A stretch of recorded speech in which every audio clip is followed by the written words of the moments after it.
अहमदाबाद, सबसे पहले इस आपके शानदार इस्तकबाल का मैं दिल से आपका शुक्रिया अदा करता हूं। बहुत बहुत शुक्रिया।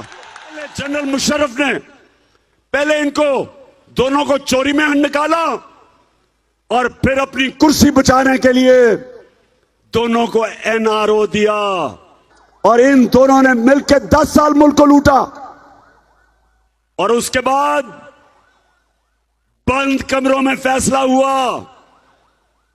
थोड़े से लोगों ने इस मुल्क के मुस्तकबिल का बेड़ा गर्क किया। बंद कमरों में फैसला करके फिर इन चोरों को ऊपर मुसल्लत कर दिया हमारे।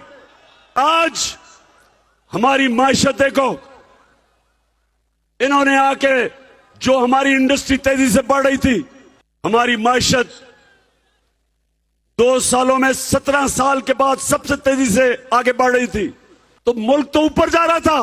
बैरूनी साजिश हुई उनके साथ, और बैरूनी साजिश याद रखो कभी कामयाब नहीं होती जब तक अंदर सहूलतकार ना हो, जब तक अंदर मीर जाफर और मीर सादिक ना हो, कोई साजिश कामयाब नहीं होती। बंद कमरों में फैसले किए गए, मुल्क के मुस्तकबिल से खेला गया, चोरों को ऊपर मुसल्लत किया गया। और जब देख रहे हैं कि अवाम रिजेक्ट कर रही है इन चोरों को, 35 इलेक्शन हुए, 37 इलेक्शन हुए पिछले 6 महीने में, 37 बाय इलेक्शन हुए हैं जब से हमारी हुकूमत को हटाया है। 29 तहरीक इंसाफ ने जीते हैं। 75% इलेक्शन सारी जमातें एक तरफ तहरीक इंसाफ ने उनको सबको हराया। दुनिया की तारीख में, दुनिया की जमहूरियत की तारीख में ये आपके सामने वो इंसान खड़ा है जिसने वर्ल्ड रिकॉर्ड कायम किया है। 8 इलेक्शन जीता हूं मैं, 8 इलेक्शन, और एक ही असेंबली के 12 इलेक्शन जीता हूं, सिर्फ इसलिए कि सारी कौम फैसला कर बैठी है, इन चोरों को रिजेक्ट कर बैठी है, इस माफिया को रिजेक्ट कर बैठी है। वो जो बार भगोड़ा, जब इससे सवाल पूछा जाता है कि नवाज शरीफ बताओ ये आपके पास पैसा किधर से आया, तो दुम दबा के बाहर भाग जाता है, वहां जाके डील करता है, वहां जाके डील करता है। और जब यहां डील होती है तो वापस आता है, फिर लूटता है, फिर मुल्क का पैसा लूटता है, और फिर जब पकड़े जाने लगता है फिर बाहर भाग जाता है।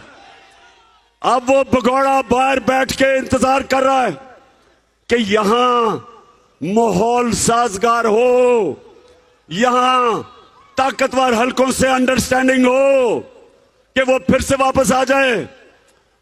नवाज शरीफ तुम भी सुन लो और तुम्हारे सहूलतकार भी सुन लो, सब सुन लो, हैंडलर सुन लो कि ये पाकिस्तानी कौम है, ये भेड़ बकरियां नहीं है, ये गाय भैंसे नहीं है कि जब तुम्हारी बात ना माने, जिस तरह गाय भैंसों को डंडे मार के इधर लपीट कर दो और जब चाहे तो उनको इधर भी कर दो डंडे मार के। ये पाकिस्तान की कौम है, ये उम्मत है, ये दुनिया के सबसे अजीम लीडर नबी सल्लल्लाहु अलैहि वसल्लम की उम्मत है। ये ला इलाहा इल्लल्लाह में मानने वाले लोग हैं। इनको अगर आप ये जो जबरदस्ती कोशिश करेंगे कि इन चोरों की हम हिमायत करें या इनकी क़ियादत को कबूल कर दें, मैं आज आपको कह रहा हूं कि कौम आपके खिलाफ हो जाएगी। कौम किसी के साथ, जो इनके साथ होगा, कौम उनके खिलाफ होगी। इदारों की इज्जत तब होती है जब कौम इदारों की इज्जत करती है। इदारे अपनी इज्जत कैसे करवाते हैं? अपने फैसलों से। जज अपनी इज्जत कैसे करवाता है? अपने फैसलों से। जस्टिस कॉर्लिनियस को आज भी दुनिया जानती है कि वो एक ऐसा जज था जो इंसाफ कायम करता था, कानून की बालादस्ती, उनकी इज्जत करते हैं लोग। अपने इदारे, उनकी मजबूती तब होती है जब कौम उनके पीछे खड़ी हो।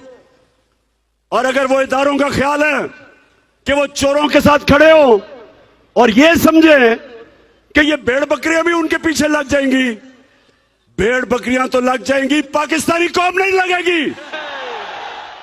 हम इंशाअल्लाह इस्लामाबाद आ रहे हैं। मैं सारे पाकिस्तान से जैसे इस्लामाबाद के करीब पहुंचूंगा, और हमें देर लग रही है, हमें 8-9 दिन लगेंगे इस्लामाबाद पहुंचते हुए। सारे पाकिस्तान को मैं आज दावत दे रहा हूं